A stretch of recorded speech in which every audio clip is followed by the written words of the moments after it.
नमस्कार दोस्तों, मैं अतुल गंगवार बिहार अपडेट की इस खास चुनावी पेशकश बिहार चुनाव की डायरी में आप सभी का स्वागत करता हूं, अभिनंदन करता हूं।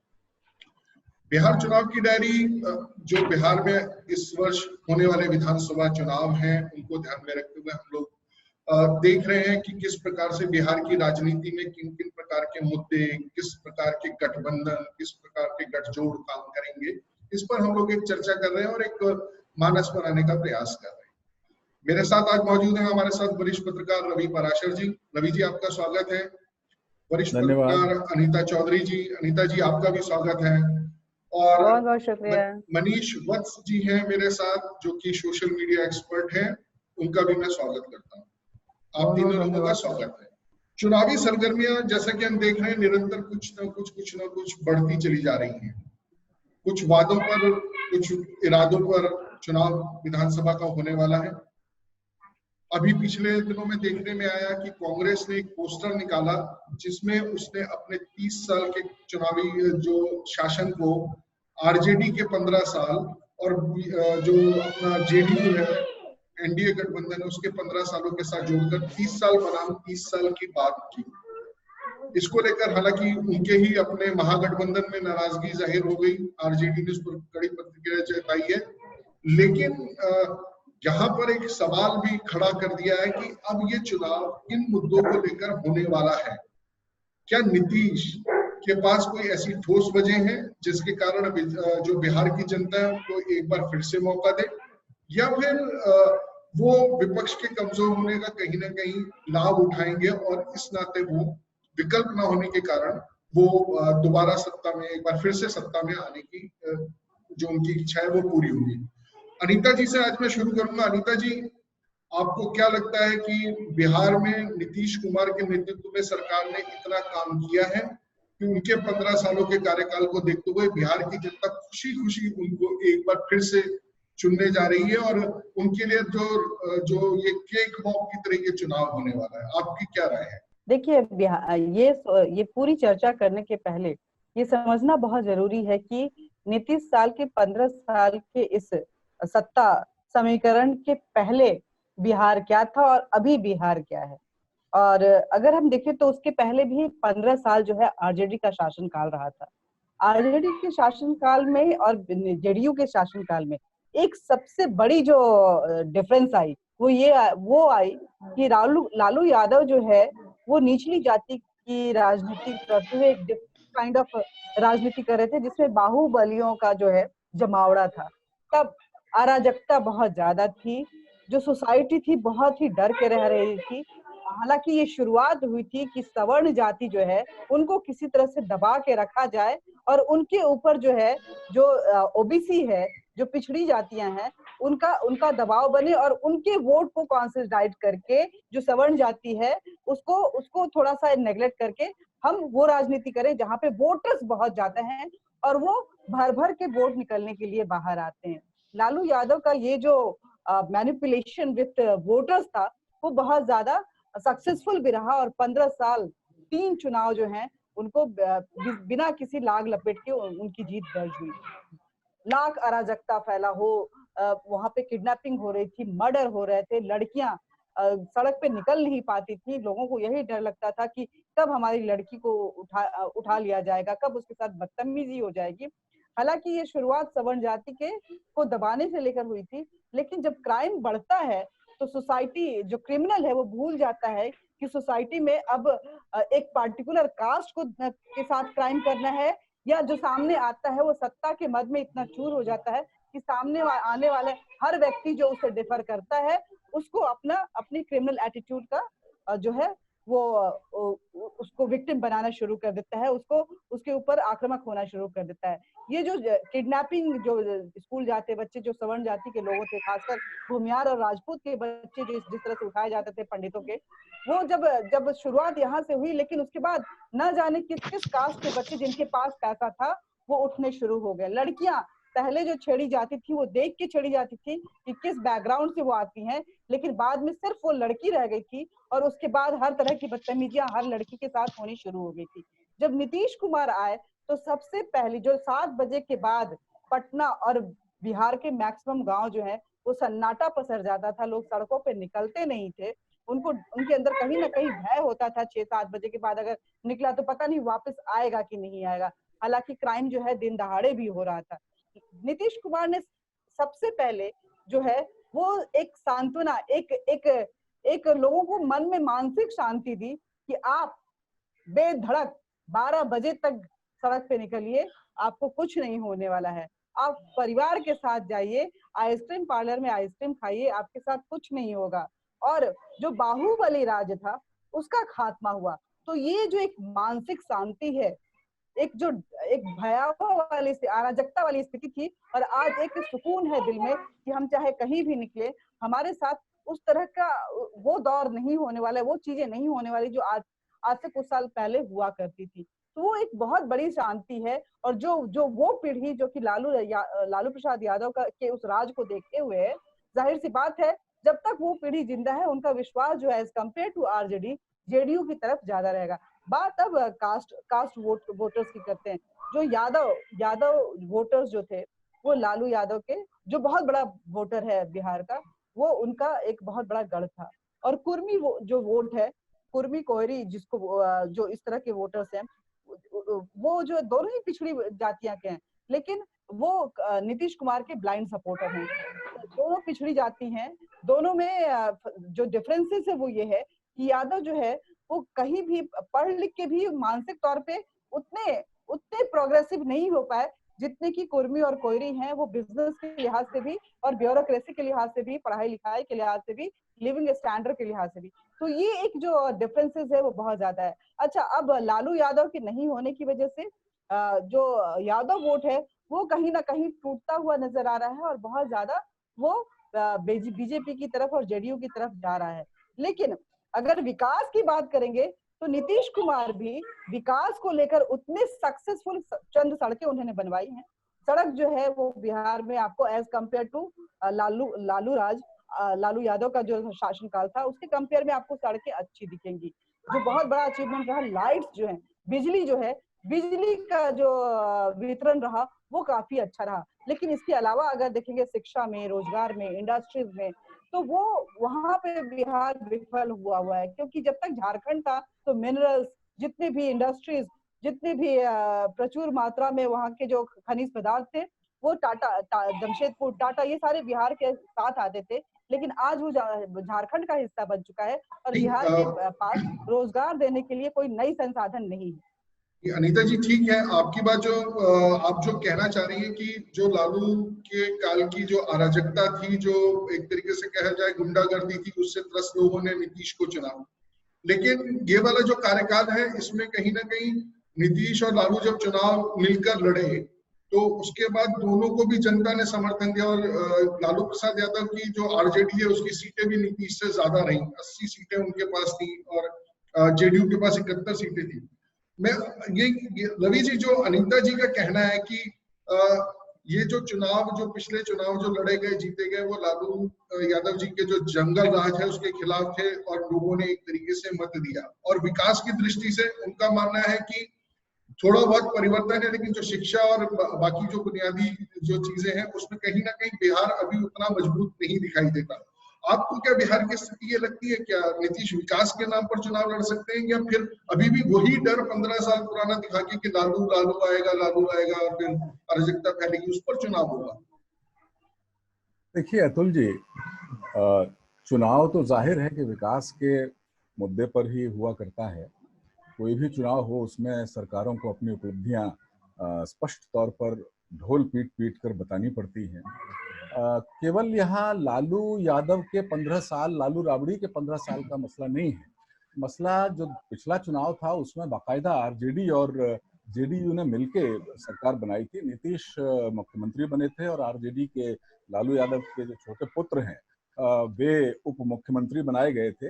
तो जाहिर है कि 2 साल में ऐसा कुछ हुआ, जो भ्रष्टाचार के बहुत सारे मामले चूंकि सामने आए, तो नीतीश कुमार को आरजेडी का पल्ला, आरजेडी से एक तरह से पल्ला झाड़ना पड़ा। तो वो 15 साल अपनी जगह हैं, ये 2 साल जो आरजेडी के साथ सरकार नीतीश की चली, वो उसमें जो भ्रष्टाचार, उसमें जो आरजेडी की तरफ से नकारात्मकता का माहौल बना, वो 15 साल बनाम 2 साल भी होगा इस चुनाव में। वो भी नीतीश और उनके सहयोगी ये बताएंगे कि भाई 2 साल जब जेडीयू के उप मुख्यमंत्री रहे, सरकार में बिल्कुल बराबर की हिस्सेदारी रही, तो फिर ऐसा क्या हुआ कि उन्हें बीच में ही आरजेडी का साथ छोड़ना पड़ा।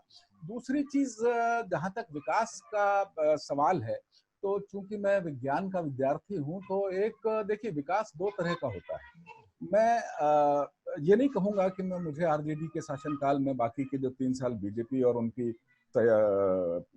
सरकार चल रही है, एक तो यकीनी तौर पे 2 साल का वो नुकसान नीतीश रखेंगे, और दूसरी जो सबसे इंपॉर्टेंट चीज है कि चूंकि बीजेपी एनडीए की सरकार इस समय है और केंद्र में भी एनडीए की सरकार बहुत भारी बहुमत के साथ है, तो 3 साल केंद्र सरकार का साथ भी नीतीश की सरकार को भरपूर मिला होगा। ये कोई बहुत बड़ी थ्योरी नहीं है ये समझने के लिए।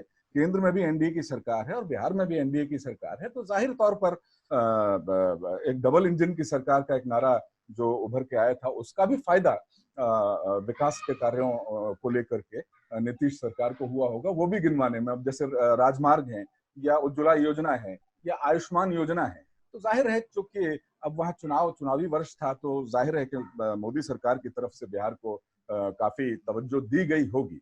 तो तीसरी एक बहुत महत्वपूर्ण बात यह है कि विकास 2 तरह से होता है। एक सहज विकास हुआ करता है, सरकार किसी की ना भी हो, राष्ट्रपति शासन लगा हुआ हो, तो बजट वहां राज्य सरकार के पास अपने होते हैं। जो सड़कें जिनकी योजना बनाई गई होती है, उन पर गति से ही सही कुछ ना कुछ काम चलता रहता है।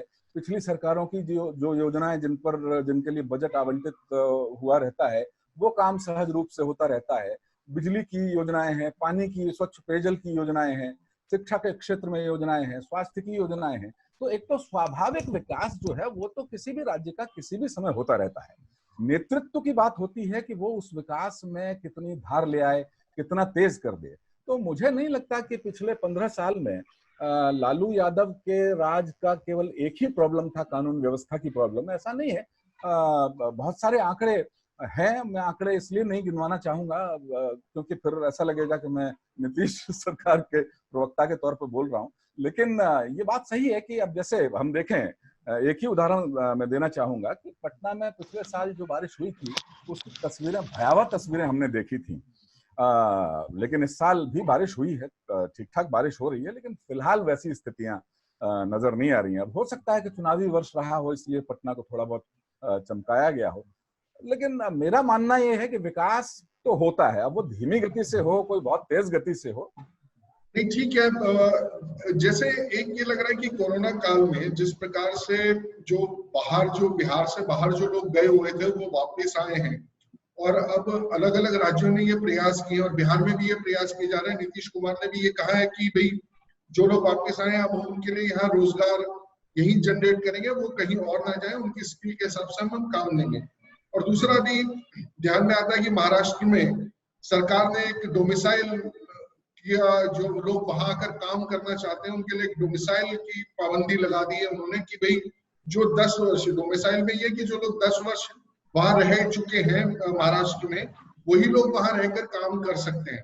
तो बहुत सारे लोगों ने जो यहाँ से वहां जाते हैं, जरूरी नहीं कि उन्होंने उन 10 सालों में राशन कार्ड बनाया हो, आधार कार्ड बनाया हो, चीजें बनाई, वो लोग जाते थे काम करने के लिए, आ जाते थे। तो ऐसे लोगों के लिए अब महाराष्ट्र में काम करने की भी दिक्कत होने वाली है। ऐसे ही हरियाणा में 75% स्थानीय लोगों के लिए रोजगार आरक्षित किया जा रहा है। दिल्ली में हमने पहले ही देखा कि किस प्रकार से सरकार ने यहाँ से जाने वालों के लिए कोई मोहब्बत नहीं दिखाई और उनको सड़क पर मरने के लिए छोड़ दिया। तो यहाँ भी कोई मोहब्बत उनके लिए बाकी नहीं है। तो ये जो लोग वापस जा रहे हैं, तो आपको क्या लगता है कि वो वहां रहेंगे अगर उनको कुछ क्वालिटी का जीवन जीने का एश्योरेंस मिलता है, उनको अपना भविष्य दिखाई देता है, तो क्या ये जेडीयू एनडीए सरकार के लिए वोट बैंक में तब्दील होता दिखाई देगा? आपको क्या लगता है? देखिए, बिल्कुल बहुत सही सवाल है। और एक यूपी का उदाहरण भी है। यूपी ने बाकायदा एक आयोग पहली बार ऐसा बना दिया है जो प्रवासी मजदूरों की जो यूपी के प्रवासी मजदूर हैं उनकी जो समस्याएं हैं उनका समाधान करेगा। तो जाहिर है कि अब योगी सरकार कह ही चुके हैं कि यूपी के जो प्रवासी मजदूर हैं उनको वापस जाने की जरूरत नहीं है। तो सही बात है कि बिहार का जो वर्क फोर्स दूसरे राज्यों में जो जिसको रोजगार मिलता था और परंपरागत रूप से वो एक भाई चला गया तो फिर दूसरा भाई भी आ गया, तीसरा भाई भी आ गया, इस तरह से जो पलायन सतत अनवरत पलायन जो बिहार के लोगों का दूसरे राज्यों की तरफ हो रहा था, तो अब बिल्कुल ये सही बात है कि उन्हें उनका स्वागत दूसरे राज्यों में उतना शायद नहीं किया जाएगा। जहां तक प्रवासी मजदूरों के मानस का सवाल है, तो मुझे लगता है कि क्योंकि चुनाव के बहुत पास मार्च अप्रैल में ये पलायन हुआ है और नवंबर में चुनाव होने जा रहे हैं, तो तब तक हो सकता है कि वे उनको जो सरकार कह रही है, बहुत सारे लोक लुभावन वादे उनके लिए जो कर रही है, शायद उसका कोई बहुत गाढ़ा परिपक्व प्रारूप उनके सामने, उनके ज़हन में नहीं आए। तो ऐसे में जो मनोविज्ञान है, इंसान का जो मनोविज्ञान होता है, वो ये होता है कि वो ये सोचता है कि अच्छा ही होगा। तो हो सकता है कि इस अच्छा ही होगा की जो मनोवैज्ञानिक सकारात्मकता हर व्यक्ति के अंदर होती है, कि वो उम्मीद कर रहा होता है कि वो जो कुछ भी अब आगे होने वाला है, तो इसका कोई फायदा नीतीश सरकार को मिल जाए, क्योंकि तब तक नवंबर तक कोई बहुत विस्तृत योजनाएं, विस्तृत खाका जमीनी सतह पर नहीं आने वाला है। जी जी जी। अनीता जी, आपका इस बारे में क्या है? आप रवि जी की बात से इत्तेफाक रखती हैं कि नीतीश को इन सब चीजों का लाभ मिलेगा या नहीं मिलेगा? आपका क्या राय है?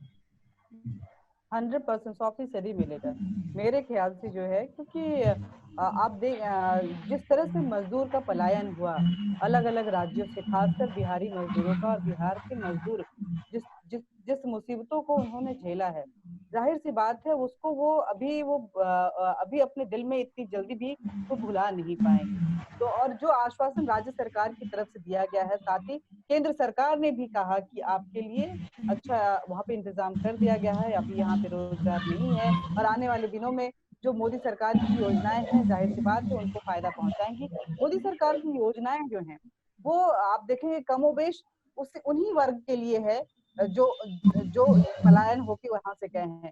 जो यहाँ पे थे उनको वो पीएम आवास योजना का फायदा नहीं मिल पा रहा था अपने गांव में, वो 2 लाख रुपए जो है उनके अकाउंट में नहीं आ पा रहे थे और अपना घर नहीं बना पा रहे थे। लेकिन अगर वहां रह जाते हैं, फॉर्म भरते हैं, अप्लाई करते हैं, तो उनको वो 2 लाख रुपए इमीडिएटली उनके अकाउंट में आएगा और वो अपना घर बनाना शुरू कर सकते हैं। ऐसे ही जो बाकी जो योजना है, जो पीएम रोजगार योजना है, और जितनी भी छोटी छोटी चीजों के लिए जो पीएम की तरफ से जो रिलीफ फंड जो है, उसका फायदा उनको यहाँ वहां पे अभी, क्योंकि चुनावी वर्ष भी है इसलिए भी इमीडिएटली उनको ये फायदा मिलना। वो डिफरेंसेस भी देख रहे होंगे जब अपने गांव गए होंगे कि जिस गांव को वो छोड़ के आए थे वो गांव किसी और स्ट्रक्चर में था, जहाँ पे लाइटें नहीं थी और जहाँ पे लोग मोबाइल फोन यूज करना नहीं जानते थे। गांव की स्थिति जो है बिल्कुल बदल चुकी है। ये और बात है कि खेती से ऊपर बिहार नहीं उठ पाया है। खेती के अलावा और कौन कौन से रोजगार के साधन नीतीश कुमार आने वाले दिनों में उपलब्ध करवा पाएंगे, कौन सी ऐसी इंडस्ट्री इमीडिएटली बैठा पाएंगे, कौन से ऐसा शिक्षा का केंद्र खोल पाएंगे कि जहाँ पे लोगों को ट्रस्ट हो जाए। लेकिन ये जो इमीडिएट रिलीफ है ये जरूर वोट में होता है, पहली बात। दूसरी बात ये है कि लालू प्रसाद क्योंकि आरजेडी से सबका विश्वास टूटा हुआ नजर आ रहा है, नीतीश कुमार जो है वो कुछ नहीं दिए हैं तो एक मानसिक शांति, एक गुंडा राज से उनको छुटकारा जरूर दिए हैं। और कमोवेश जो स्वतः जो विकास, जैसा कि रवि सर बता रहे थे कि स्वतः विकास निरंतर चलता रहता है, वो निरंतर विकास भी जमीन पे आया है।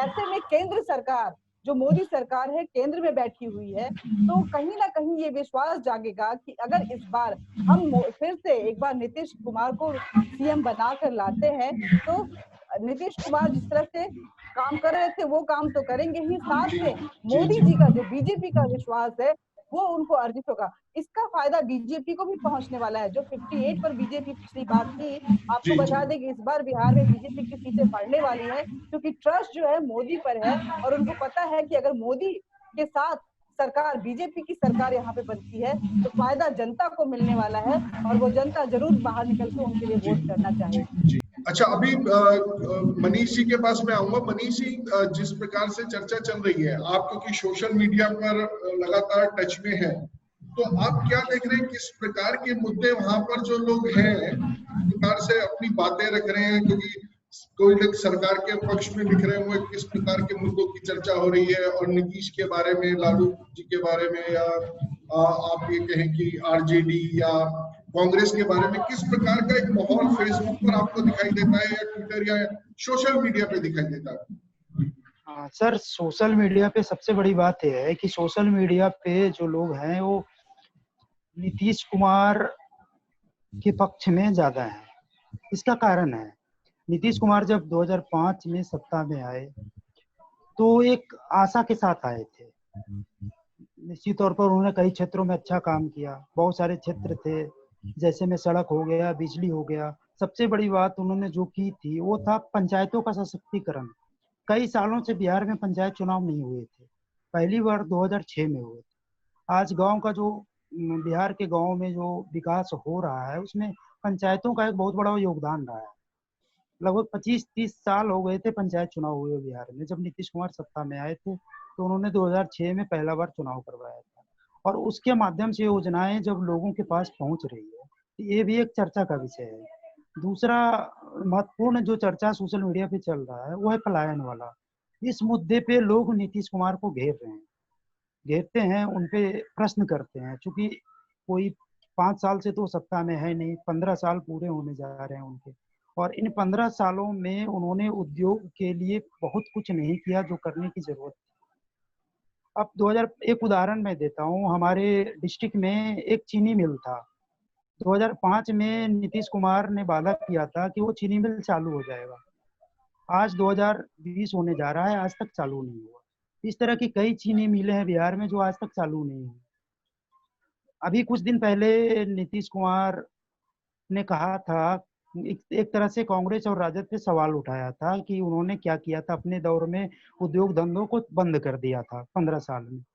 नीतीश कुमार से भी सवाल किया जा रहा है कि जब लालू यादव और कांग्रेस की सरकार थी तो उन्होंने उद्योग धंधों को बंद कर दिया, तो उनको भी तो 15 साल का मौका मिला था, तो उन्होंने कहाँ चालू कर दिया?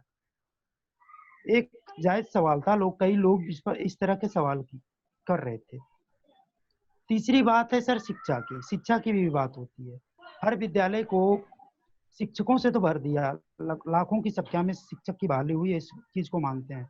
एक रोजगार के क्षेत्र में एक अच्छा कदम था, बहुत सारे सर्टिफिकेट लाके शिक्षक बन गए, लेकिन विद्यालयों में पढ़ाई कहाँ रही? इस चीज पर भी लोग सवाल उठाते हैं। पढ़ाई रही नहीं विद्यालयों में। विद्यालय जो सरकारी विद्यालय हैं वो sir basically mid day meal योजना का एक अंग भर बन के रह गए हैं। वहाँ खिचड़ी मिलती है, वहाँ खाना मिलता है, लेकिन पढ़ाई नहीं मिलती। तो ये सारे सवाल हैं जो सोशल मीडिया पे चल रहे हैं। इसके अलावा नीतीश कुमार की शराबबंदी वाली जो नीति इस 5 साल में जो उन्होंने किया, सिर्फ बंदी वाला काम जो किया, शराब बंद कर दिया और बहुत सारी चीजें बंद कर दी, तो अच्छा कदम था शराबबंदी। लेकिन शराबबंदी के कारण कई लाख लोग जेल में बंद हैं। इस पर भी सवाल उठता है। कई गरीब लोग जिनको की कोर्ट में केस लड़ने का पैसा नहीं, जिनके पास, वो एक बार जेल में गए वो कभी छूटे नहीं। तो इस टाइप के सवाल उठते हैं, कई लोग उठाते हैं। पर कुल मिलाकर अगर कहा जाए कि इस चुनाव में लोग भरोसा करना किस पर चाहेंगे, सोशल मीडिया को देखा जाए वर्तमान में, या लोगों को जमीनी हकीकत जमीन पे लोगों से बात किया जाए, तो लोग कहते हैं हमारे पास विकल्प नहीं है। विकल्प इनके पास है नहीं, तो निश्चित तौर पे नीतीश कुमार पे लोग भरोसा करना फिर से चाहेंगे। धन्यवाद जी। तो अगर देखा जाए तो आज की चर्चा में कुछ इस प्रकार से निकल कर आया कि हालांकि नीतीश कुमार बेहतर हैं, जो अभी जो एनडीए का जो शासन चल रहा है उसमें वो बेहतर परफॉर्म कर रहे हैं, क्योंकि पीछे जो जंगल राज था उससे बहुत ही बेहतर है। और विभिन्न मुद्दों पर भी देखा जाए तो बहुत चीजें करने के लिए हैं बाकी, लेकिन चुनौतियां, जैसे कि रवि जी ने कहा कि कुछ चीजें सतत चलने वाली होती हैं, उसमें निरंतर कुछ ना कुछ होता रहना चाहिए, तभी वो विकास दिखेगा। उसका कोई ये नहीं है कि कोई एक बिल्डिंग बनाकर खड़ी कर दी तो काम खत्म हो गया। तो वो चीजें चल रही हैं और चलती रहेंगी। मनीष जी के हिसाब से सोशल मीडिया पर जिस प्रकार से अभी चर्चाएं चल रही हैं उसमें एक विकल्प नहीं होने की भी बात है कि विकल्प कोई नहीं है तो नीतीश जरूरी है अभी बिहार के लिए। अनीता जी ने कहा कि भाई जिस प्रकार से केंद्र में मोदी की सरकार है और राज्य में अगर जेडीयू एनडीए अलायंस आता है तो लोगों को भरोसा है कि जिस प्रकार से मोदी ने परफॉर्म किया है तो स्टेट में भी और अच्छी स्थिति रहेगी। तो कुल मिलाकर जो अभी की चर्चा से निकल कर आ रहा है कि एक फिलहाल नीतीश दिखाई देते हैं कि वो जरूरी है बिहार के लिए, ऐसा एक उनके बारे में एक धारणा है। तो आगे चलकर किस प्रकार के और नए मुद्दे उठते हैं, विपक्ष किस प्रकार से उनके कार्यकलापों को लेकर चलता है और जनता की अदालत में जब नीतीश स्वयं सामना करने के लिए जाते हैं तो जनता उनसे कैसे सीधे सवाल करती है, उन पर भी आगे बात करेंगे। चुनावी परिणाम अभी तो बहुत आगे की बात है, लेकिन धीरे धीरे चुनाव की जो गर्मी दिखाई देने लगी है वो आप सबके हम सामने लाते रहेंगे। आप भी अगर अपनी कोई राय रखना चाहें, कोई बात कहना चाहें तो आप हमें मेल कर सकते हैं, ईमेल कर सकते हैं biharupdate@gmail.com पर। आपकी राय का हम स्वागत करेंगे और उसको अपने कार्यक्रम में शामिल करेंगे। आज के लिए बस इतना ही। रवि जी धन्यवाद, अनीता जी धन्यवाद, मनीष जी धन्यवाद आपका हमारे साथ जुड़ने के लिए।